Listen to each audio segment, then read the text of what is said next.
Hello students, आज हम वसंत का पाठ चिड़िया की बच्ची करेंगे। इस पाठ के आज हम प्रश्न उत्तर करेंगे। इस पाठ के लेखक जिनेंद्र कुमार हैं।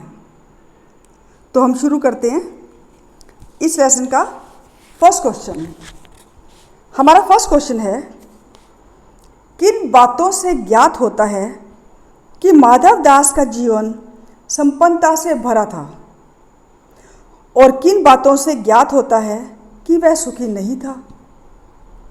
उत्तर है, माधव दास की संगमरमर की बड़ी कोठी थी। उसके सामने सुंदर बगीचा उसने बनवाया था। उसके रहने सहने का तरीका बड़े रईसों जैसा था। जब चिड़िया से बात करता है तो बात करते हुए उस चिड़िया के लिए वह सोने का पिंजरा बनवाने और माला माल करने की बात कहता है। और वह खुद भी यह कहता है कि मेरे पास कोठियाँ, बगीचे, नौकर चाकर ये सब है। तो इन बातों को सुनने से और इन बातों को पढ़ने से हमें ऐसे ज्ञात होता है कि माधव दास का जीवन है वो संपन्नता से भरा हुआ था, खूब पैसे वाला था। उसको बोलते हैं संपन्नता, जिसमें किसी चीज़ की कमी ना हो। पैसे, नौकर चाकर, कोठी, बाग, बगीचे, बंगले ये सब जब हो तो हमें ऐसा लगता है कि उसका जो जीवन है वो संपन्नता पूर्वक था। तो अब हमने ये बताना है कि ऐसी कौन सी बातें थी जिससे हमें ये मालूम चले कि उसका जीवन में वो सुखी नहीं था। क्योंकि स्टूडेंट्स, जब ये सब होने के बावजूद हम देखते हैं कि ये सुखी है तो ज़रूरी नहीं है कि जिसके पास कोठी, बाग, बगीचे और नौकर चाकर हो वही सुखी होता है। तो कई बार उसका जीवन खाली खाली भी होता है, उसका मन दुखी भी होता है। लेकिन इस लेसन में हमें ये पॉइंट्स बताने हैं कि आपको कैसे पता चले कि उसका जीवन जो है वो सुखी नहीं था। जैसे कि हमने पाठ में पढ़ा कि उसके पास पैसों की कमी नहीं थी। उससे तो मालूम चल गया कि ये संपन्नता से भरा हुआ था। लेकिन उसके जीवन में कुछ खालीपन भी है। हमने ये लेसन से ज्ञात किया है कि माधव दास स्वयं भी यह कहता है कि उसका महल सूना है, वहाँ कोई नहीं चहकता। इसका मतलब उसका परिवार, कोई रिश्तेदार, वहाँ कोई नहीं रहता।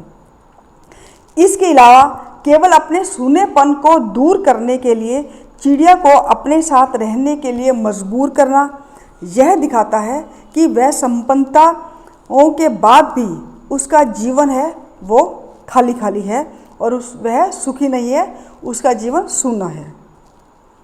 हमारा सेकंड क्वेश्चन है, माधव दास क्यों बार बार चिड़िया से कहता है कि यह बगीचा तुम्हारा ही है? क्या माधव दास निस्वार्थ भाव से ऐसा कह रहा था? हमें पाठ के आधार पर स्पष्ट करना है। उत्तर, माधव दास चाहता है कि वह चिड़िया सदा के लिए उसके बगीचे में आकर रहे, वह कहीं और ना जाए। यही कारण है कि वो बार बार यह दोहराता है कि यह बगीचा तुम्हारा है। माधव दास के इस कहने के पीछे, इस कथन के पीछे उसका स्वार्थ छिपा हुआ है। वो अपने लिए चिड़िया को अपने बगीचे में रखना चाहता है। क्यों?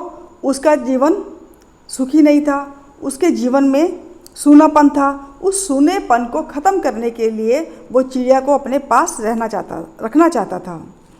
वह चिड़िया को अपने महल में पिंजरे में बंद करके रखना चाहता था ताकि अपनी इच्छा के अनुसार उसकी सुंदरता को वो निहार सके, देख सके और उसका चहचहाना सुन सके। हमारा थर्ड क्वेश्चन है, माधव दास के बार बार समझाने पर चिड़िया सोने के पिंजरे और सुख सुविधाओं को कोई महत्व नहीं दे रही थी। दूसरी तरफ माधव दास की नज़र में चिड़िया की इस जिद का कोई तुक ना था कि इतना सब कुछ देने के बाद भी वो कहती नहीं मुझे घर जाना है। ऐसी बात लेसन में हमने पढ़ी थी। तो हमें ये बताना है कि माधव दास और चिड़िया के जब मन के भाव हैं, मनोभाव के अंतर क्या क्या थे? उत्तर, चिड़िया की सुख सुविधा, जितने भी सुख सुविधाएं हैं वो प्रकृति में समाई हुई थी।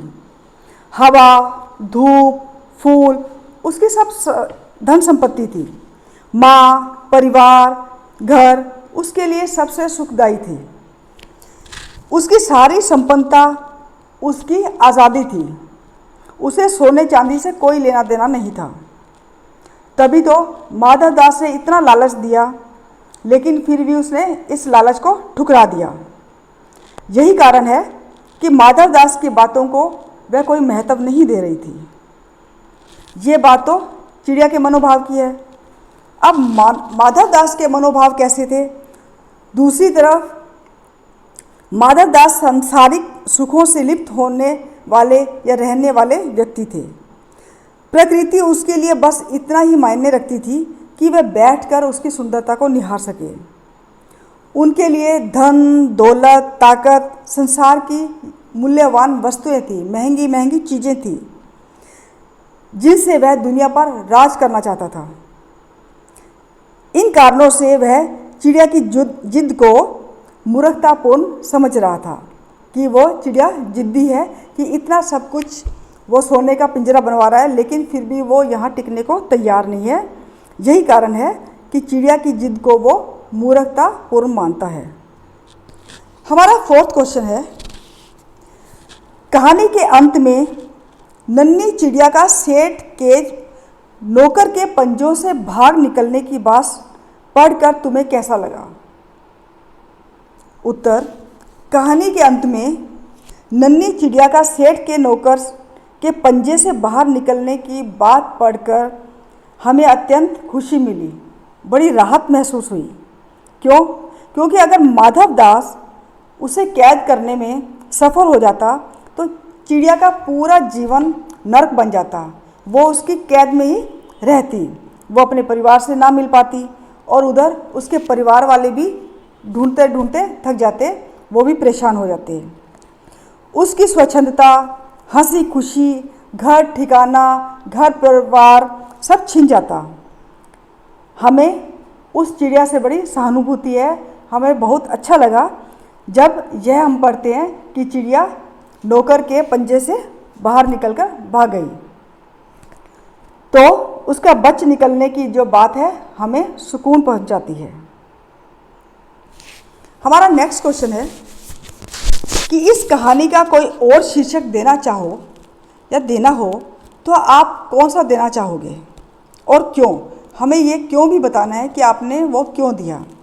वैसे तो इसके अलावा नन्ही जो चिड़िया है इसका जो शीर्षक मासूम चिड़िया भी हो सकता है, छोटी प्यारी चिड़िया भी हो सकता है, उड़ गई चिड़िया हो सकता है, बच गई चिड़िया हो सकता है।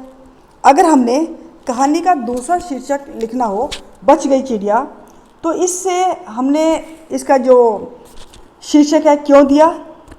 क्योंकि कथा के अंत में, कहानी के अंत में चिड़िया सचमुच ही सेठ माधव दास के पंजे में आने से बच जाती है। वो बचकर भाग जाती है, उड़ जाती है। पहले उसे फंसाने के लिए काफ़ी लालच दिया, बाद में सोचा कि ये लालच में तो नहीं आएगी, बाद में धोखे का सहारा लिया कि धोखे से इस चिड़िया को पकड़ लें। लेकिन अंत में चिड़िया सुरक्षित बचकर निकल जाती है और वो अपनी माँ के पास पहुँच जाती है। इसलिए हमारे अनुसार बच गई चिड़िया ठीक होगा। लेकिन स्टूडेंट्स, अगर आपको कोई और भी इसका टाइटल लिखना हो, शीर्षक लिखना हो, तो आप वो भी लिख सकते हैं और उसके बारे में हमें बताना होगा कि आपने ये टाइटल, ये शीर्षक क्यों लिखा। हमारा एक क्वेश्चन और है कि एक लाइन आई थी, माँ मेरी बाट देखती होगी। नन्ही चिड़िया बार बार इसी बात को कहती है। आप अपने एक्सपीरियंस के आधार पर, अपने अनुभव के आधार पर यह बताइए कि हमारी ज़िंदगी में माँ का क्या महत्व है। चिड़िया के जीवन में माँ का क्या महत्व है हमें लेसन से जाहिर हो गया, लेकिन आपकी ज़िंदगी में माँ का क्या महत्व है वो आप अपने आप भी लिख सकते हैं। कुछ पॉइंट्स मैं बता देती हूँ। हमारी ज़िंदगी में माँ का बहुत महत्व है। माँ से ही जीवन के सारे सुख हैं। वह हमारे दुखों, कष्टों को स्वयं पर झेल जाना चाहती है। लेकिन अपनी संतान पर आंच तक नहीं आने देना चाहती। माँ बच्चे की ढाल बनकर रहती है। माँ बच्चे को सारी बुरी आपदाओं से बचा कर रखती है। माँ ईश्वर का रूप होती है। माँ को स्वर्ग से भी बढ़कर कहा गया है। माँ की महिमा महान है। तो इस कथा में भी आपने देखा होगा कि नन्ही चिड़िया कैसे सेठ माधव दास के सारे लालच को, प्रलोभन को, आश्वासन को सब ठुकरा देती है और लास्ट में अपनी माँ के पास ही जाती है। तो अब कुछ पॉइंट इस क्वेश्चन के मैंने बता दिए। अगर आप कुछ अन्य इसके बारे में लिखना चाहते हो, एक्सपीरियंस के थ्रू मालूम है आपको माँ आपके लिए क्या क्या करती है, तो आप लिख सकते हो।